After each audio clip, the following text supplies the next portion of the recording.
At first, it seemed like a small decision. The kind of decision people make all the time without thinking twice. She switched her sunscreen. That was it. No dramatic announcement, no big lifestyle change. Just a different bottle in her beach bag. But to the people around her, it was strange. Because for years, she had used the same brand as everyone else. The kind you see everywhere, at the grocery store, at the pharmacy. At every beach and poolside in the country, a familiar name, a familiar scent, a familiar feeling on the skin. It was the kind of product people trusted without question. So when she showed up one summer with a completely different sunscreen, people noticed. The bottle looked different, the texture was different. Even the way it spread on the skin looked different. It left a faint white layer at first, something most modern sunscreens try to avoid, and that's when the comments started. You switch to that. Doesn't that leave your skin all chalky? Why would you use that when the other one feels so much better? To most people, sunscreen is about comfort. How it feels, how it smells, how easily it blends into the skin. But her decision wasn't based on comfort. It was based on something else entirely, ingredients. She had spent weeks reading about sunscreen formulations, learning the difference between chemical sunscreens and mineral sunscreens, understanding how different ingredients interact with the skin and with sunlight. And what she discovered made her reconsider everything she had been using for years. Most of the popular sunscreens people use today rely on chemical UV filters. Ingredients like oxybenzone, octinoxate, avobenzone, and octocrylane. These compounds work by absorbing ultraviolet radiation and converting it into heat. It's an elegant solution, but it also means those chemicals are actively interacting with sunlight on your skin. And in recent years, researchers have begun studying what happens to those compounds during and after that interaction. Some studies found that certain chemical filters can be absorbed through the skin and detected in the bloodstream. Not necessarily at harmful levels, but enough to raise new questions. Other research looked at how some of these ingredients behave over time. For example, octocrylane has been shown to degrade into benzophenone under certain conditions. Benzophenone is a compound that scientists have studied for its potential health effects. Again, the amounts found in sunscreen are extremely small. But the discovery added to a growing conversation about sunscreen chemistry. And then there were environmental concerns. Marine researchers found that certain sunscreen chemicals could contribute to coral reef damage. Places like Hawaii and parts of the Caribbean began restricting sunscreens containing specific ingredients. For most people, these details never crossed their minds. They trusted the SPF number on the bottle. SPF 30, SPF 50, the higher the number, the better the protection. But she had learned something important. SPF only measures protection against UVB rays, the rays that cause sunburn. It doesn't fully reflect protection against UVA rays, which penetrate deeper into the skin and contribute to long-term damage. And it doesn't tell you anything about the ingredients themselves. That's why she made the switch from a chemical sunscreen to a mineral one. Mineral sunscreens use ingredients like zinc oxide or titanium dioxide. Instead of absorbing UV radiation, they reflect and scatter it away from the skin. They sit on top of the skin rather than being absorbed, and they tend to be more stable under sunlight. But they come with trade-offs. They can feel heavier. They can leave a visible white cast. They don't always blend as easily. And that's what her friends noticed immediately. The appearance, not the chemistry, not the research, not the reasons behind her decision, just the way it looked. So they laughed, not in a cruel way, more like playful teasing. The kind of reaction people have when someone breaks away from the norm, but she stuck with it. Day after day, beach after beach, summer after summer. And eventually, something interesting happened, a conversation. One of her friends mentioned a relative who worked in a dermatology research lab. They had been studying sunscreen effectiveness, not just SPF ratings. But how different formulations performed under real-world conditions, application thickness, reapplication frequency, ingredient stability.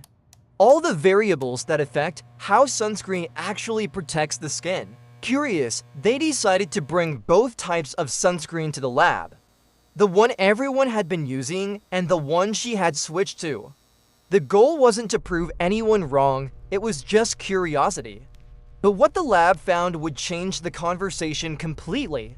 Because when scientists tested the sunscreens under controlled conditions, measuring UV protection, ingredient stability, and performance over time, the results told a much more complicated story than anyone expected. When the lab received the two sunscreens, the researchers approached them the same way they evaluate any product. No assumptions, no brand bias, just controlled testing. Because what matters in sunscreen isn't what the label promises. It's how the product behaves under real conditions. The first step was simple: measure UV protection. Both sunscreens claimed similar SPF ratings. On paper, they should have performed nearly the same, and at first, they did. Under ideal conditions, applied at the correct thickness, evenly spread, freshly applied, both products provided strong protection against UVB rays. That wasn't surprising. SPF testing is standardized. Manufacturers must meet specific requirements to label their products with a given SPF. But then the researchers moved to the second phase of testing: real-world simulation, because here's something most people don't realize. Almost no one applies sunscreen the way it's tested in laboratories. In controlled tests, sunscreen is applied at a thickness of about 2 milligrams per square centimeter of skin. That's more than most people use. In real life, people apply much less. Sometimes half that amount, sometimes even less. And when sunscreen is applied too thinly, its effectiveness drops dramatically. So the researchers repeated the tests using thinner application levels. And this is where the differences began to appear. The chemical sunscreen, the one everyone had been using, showed a noticeable drop in protection when applied lightly. Because chemical filters rely on absorbing UV radiation, they need to be present in sufficient concentration across the skin. When the layer is too thin or uneven, gaps in coverage can reduce effectiveness. The mineral sunscreen behaved differently. Even when applied more thinly, zinc oxide still provided a more consistent physical barrier across the skin. It didn't rely on absorption in the same way. It scattered and reflected UV radiation more uniformly. The difference wasn't dramatic, but it was measurable. And in real-world conditions, small differences can matter. Then came the third phase of testing: stability under sunlight. The researchers exposed both sunscreens to continuous UV radiation over time. Because sunscreen doesn't just sit on your skin. It's constantly interacting with sunlight. Some ingredients remain stable during this process, others begin to break down. The chemical sunscreen showed gradual degradation. Not failure, but reduced efficiency over time. Some of its active ingredients required stabilizers to maintain effectiveness. And even with those stabilizers, performance declined slowly during prolonged exposure. The mineral sunscreen remained more stable. Zinc oxide doesn't degrade in the same way. It continues reflecting and scattering UV radiation without relying on chemical reactions. This meant that over extended periods, especially when reapplication wasn't perfect, the mineral sunscreen maintained a more consistent level of protection. Then came something the researchers hadn't initially planned to focus on: application behavior. They observed how people actually used the products. Participants in the study were asked to apply both sunscreens without specific instructions, just as they would at the beach, and something interesting happened. The mineral sunscreen, because it left a visible white cast, made people more aware of where they had applied it. They could see missed spots, uneven areas, places where coverage was too thin. So they spread it more carefully. They applied more product. The chemical sunscreen, on the other hand, was nearly invisible once applied. It felt lighter, more comfortable, but that also made it easier to miss areas, easier to apply to little, easier to assume full coverage when it wasn't actually there. In other words, the very feature people preferred, the invisible finish, sometimes worked against them.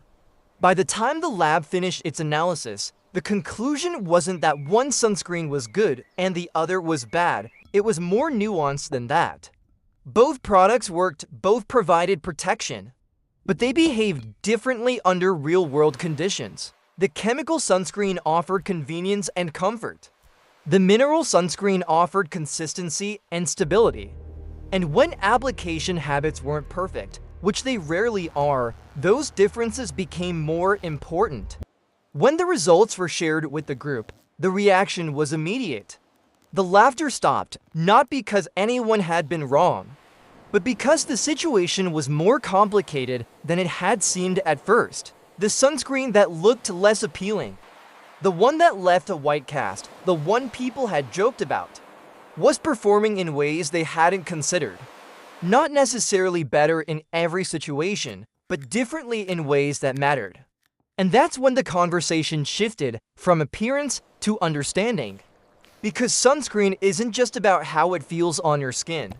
It's about how it behaves over time, how it performs when applied imperfectly, how it holds up under hours of sunlight, how it interacts with the habits people actually have.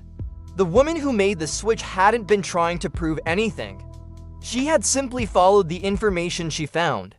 Read the ingredient lists, compared how different formulas worked, and made a decision that felt right for her.